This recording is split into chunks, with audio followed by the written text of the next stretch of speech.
This video explains how to adapt special controls, also known as alternative input devices. We'll show the required steps for activation and programming.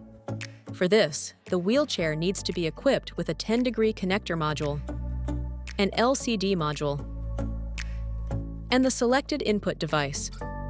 All adaptations need to be carried out with the control system switched off. The modules are detected automatically during the next power-on cycle. After switching on the control system, connect it to the PC programming station.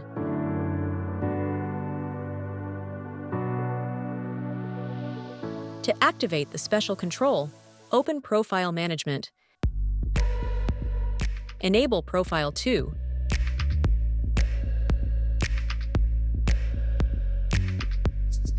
And send it to the wheelchair. By default, Profiles 2 and 3 are pre-configured for proportional input. Once activated, the corresponding functionality is immediately available. Further adjustments can be made in the Omni menu and its submenus.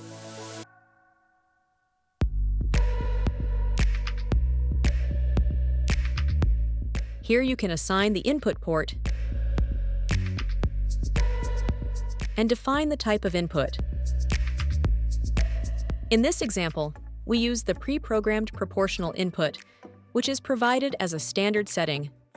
Other menus allow configuration of functions, menu selection, and timing parameters. Under Speeds, the driving behavior of the special control or alternative input device can be customized according to the user's needs.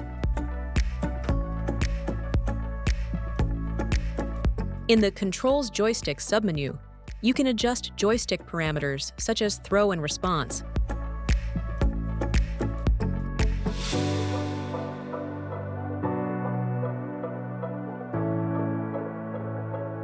Once programming is complete, the special control can be used. With the input device, all wheelchair functions can be operated, and menu navigation is performed via the LCD display. Profiles 2 and 3 are reserved for alternative input devices connected through an Omni module. They are only enabled if the respective input option is installed on the wheelchair. The PC programming station offers extensive options for adapting customer-specific input devices. All individual configurations are carried out in the Omni menu.